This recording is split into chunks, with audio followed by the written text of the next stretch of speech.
Got some brain burning anxiety. I'm having a hard time thinking straight. I don't remember what I was going to make this podcast on, or title it. I don't remember the title. I don't remember the title of this episode. But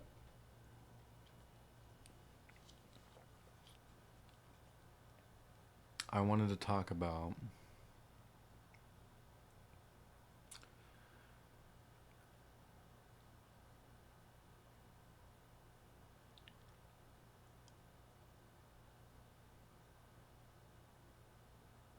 FISA is traumatizing. FISA is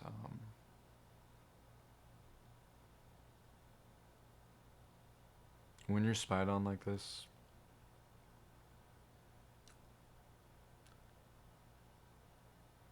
It's the definition of lack of national security. I mean, national security isn't just threats of terror. What comes first is our Constitution.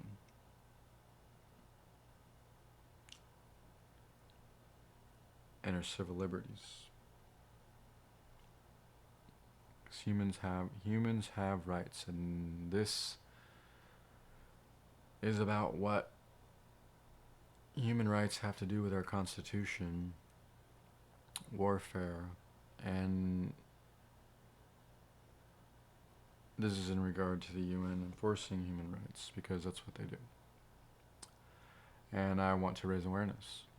I'm not an expert on the UN, how they do things, but I do know they can and they will prosecute the United States of America if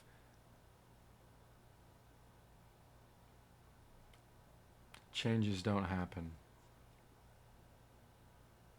because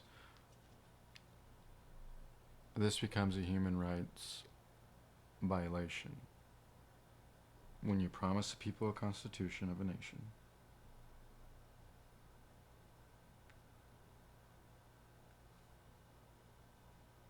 and civil liberties,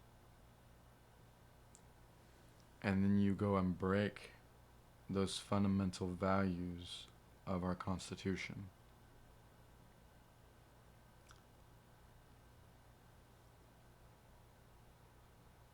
Harm comes from that. This isn't just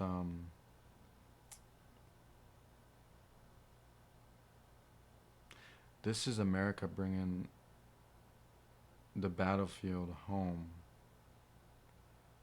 against citizens by using their warrantless spying, as you see in my pinned tweet.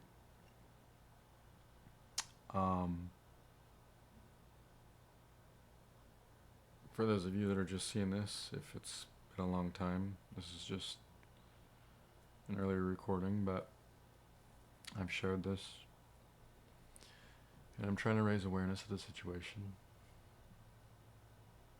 because I'm harmed.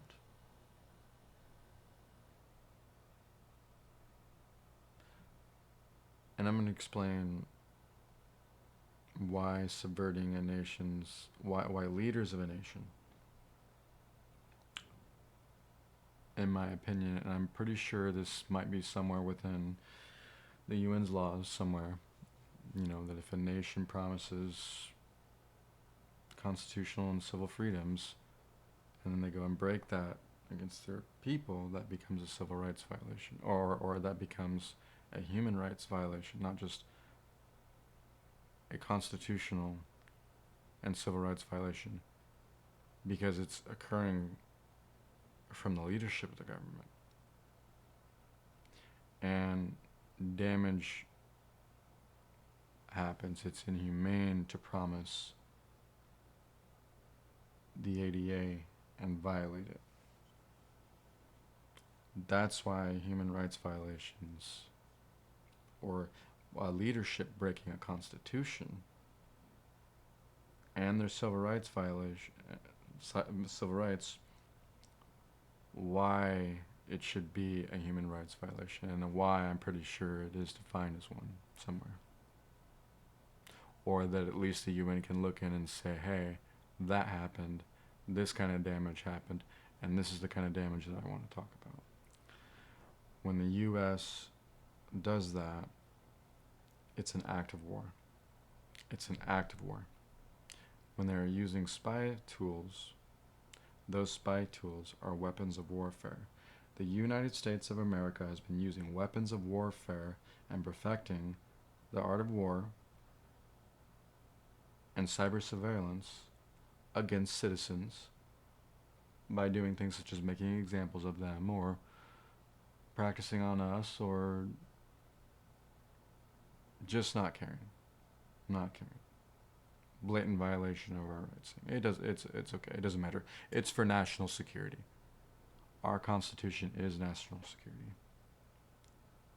And we did not vote for this.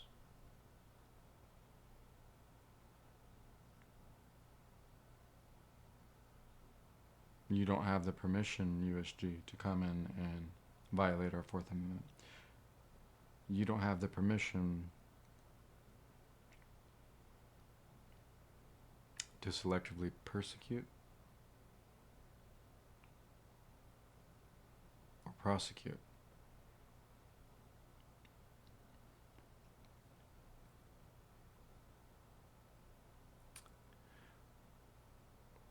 The tools you're using are for warfare.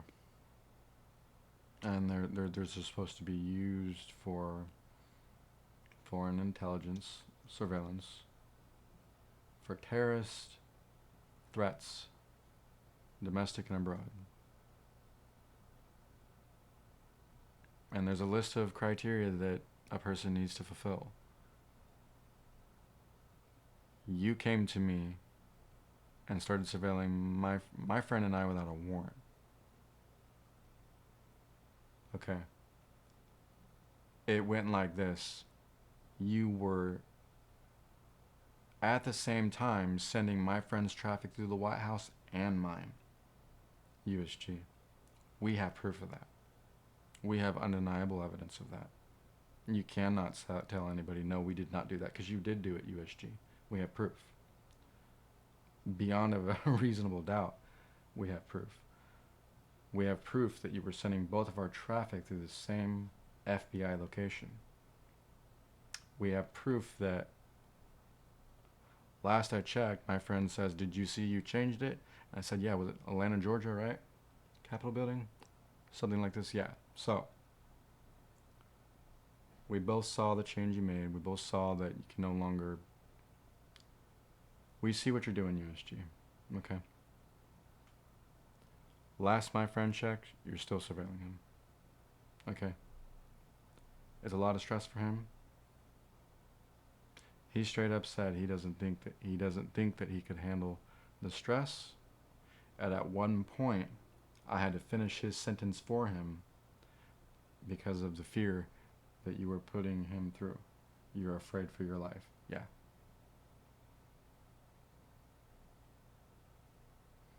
So, you want to play back that recording for the public, NSA?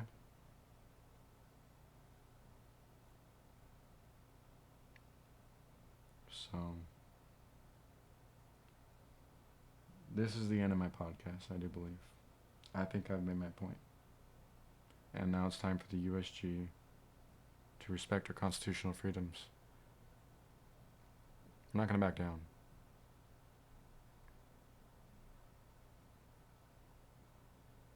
I was but a symptom. You can't commit acts of war against your citizens and do things like, distress them. You know, that I've done research.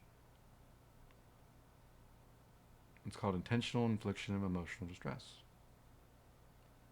I'm not just complaining. I am to be taken seriously. Because what you've done is you've disturbed me to the point of suicidal ideation. Okay? What do you think it means to be disabled, USG? Do you think it means I need to not be aware of these things?